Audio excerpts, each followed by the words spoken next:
Okay, so I wanted to go in and do an example of how you might pull a detail out, a detailed room out. And there's a couple of different ways you can do this. You can actually duplicate the view like we did with the bar and change the size of it. But the other thing you can do, and I'll show you an example of this if you would like, is you can actually do a detail call out. So whichever way you would like to do it. So duplicating it, recropping it, and changing the scale like we did for the bar works for this for sure. But I want to go ahead and show you a different way. So I'm going to go ahead and say I want to do a detail of sort of this suite on the end at a larger scale. And I'll show you kind of an example of this. So here's an example where a kitchen is called out at a larger size, right? So if I zoom out, this is the floor plan and it's at 3/16 of an inch. But if I come in, there's a detail call out of the kitchen, and if I double click on it, right, it calls the kitchen out and it doubles the scale of it, so I can start to go in and put different callouts for cabinetry and all that kind of stuff. And what that kind of allows you to do is if I scroll down to the sheets, um, there's a kitchen sheet. And if I double click on that kitchen sheet, it has the enlarged kitchen plan, right, with different callouts. It has the casework, so the call outs for all the casework, all the cabinetry, and then it also has the interior elevations. So we'll kind of look at how this is sort of similar to what you'll be setting up. You won't have the schedule, but you'll have like one interior elevation and a large plan. So it's not uncommon to see this. So let me go ahead and close this guy up. And so to do that, if we were going to do that for this guy right here, we would go to our view, and there is a detail call out right here, right?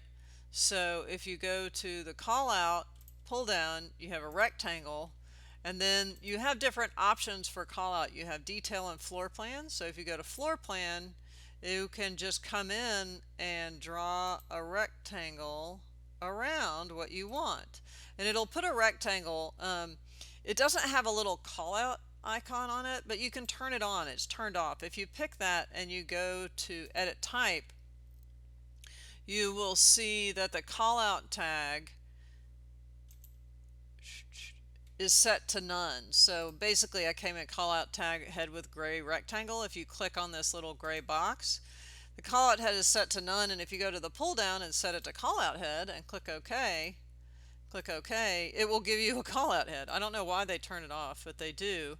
And so now basically what you're going to see is that it's going to create this floor plan for you, right? So you'll see this plan A2 schematic call out 1, and that's what's going to come up when you double click on it, right? So now that's current.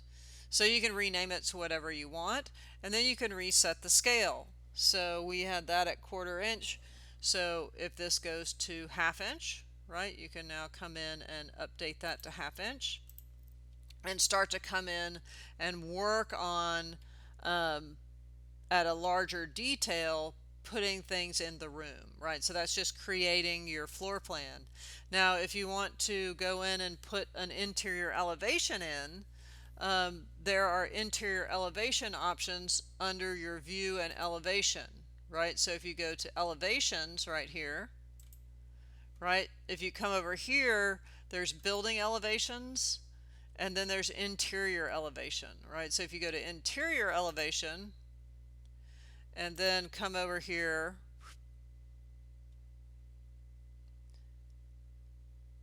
it looks like they're turned off in here. So let's take a look. So let's go to our visibility graphics, or let's just take a look at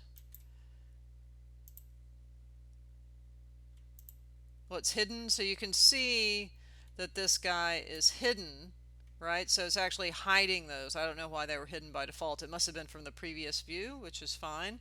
But you can pick those and unhide category and turn that guy off. And now you have this little interior elevation. And what it does is it seeks out the edges of the interior right? So it goes to we have a slanting wall, which is of course great.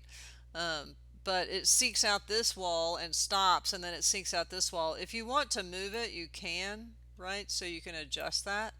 And then if you go to your elevations, interior elevations, you'll see that you've got, oh, and I've got another one in here too. I think I accidentally created a second one, so I'm just going to delete it. Delete. I think it's outside the crop. Yeah, there it is. I actually created one out there by accident, so I'll recrop that view. Um, and what you can do is if you pick this guy, so you can pick the arrow and it shows you that distance. But if you pick the circle, it has these little checks on it. So you can look at this wall, right? And now that that's checked, it has that guy. Now this is actually looking parallel, not parallel to that wall, but parallel to here. So if you have an angled wall that you're trying to work with, maybe you want to avoid that in the beginning. I'll just go ahead and delete this. You can actually do a regular building elevation, so you can do that and adjust it. So if I go to elevation again, and instead of interior elevation, I go to building elevation. See if it will actually start to, you see how it's angling itself to that wall, right? It's looking, it'll seek out and see the way that those walls are angled, right? So if you do an interior elevation on a slanted wall, you may want to do just a regular building elevation and then pick that, and it's now sort of adjusting itself, to look at that parallel. So you have those two options.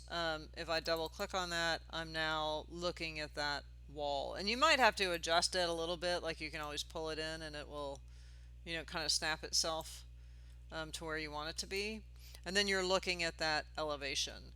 So that's how you would start to set up those elevations. And you can see them showing up here, and you would just have to rename it to something that makes sense. Okay? So hopefully that will kind of get you started in getting things set up. We can talk a little bit further about graphics and things like that. The final thing I wanted to show you, might as well show you now. Let's go ahead and close these guys up. Should have done close hidden windows. But if I come in here, and I've drawn all these walls in, right? And I'm in my main model. If I go to my section box and I make it a little taller, so I'm just going to come in here and pick my section box and unhide that category and turn that back off. Come in here, and if I pull this guy up, now I'm looking kind of down at the floor, and those walls have gone all the way from level 2 up to level 3, which means it's intersected with these floors, right? So if you notice that, you can come in and select those floors, and if you just edit the boundary of the floors like we kind of talked about and hit the big green check and say, would you like the walls that go up to this floors level to attach to this bottom, and say yes, attach them, right? And then just say detach if they miss, that's fine, right? And then just if they overlap, just say okay for right now. And then for this last one, say no, you don't want to cut anything out. It will actually suck all of those down. You can do it individually too. So like if I come in here and sort of go to my option 1, which is now current, I can pick these and you can attach top base, and it will actually do them individually, right? So attach top base and attach top base. So you can also do them individually if that's a little easier. You get sort of less of those error messages, right? And then I'll go back to my main model, right? And so if I were to go to my option 2, right, I'd still have a couple of walls that I would have to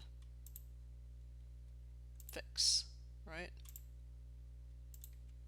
But there are some things that, you just have to do. So, anyway, when we come back, we'll talk a little bit. I'll finish up with ceilings.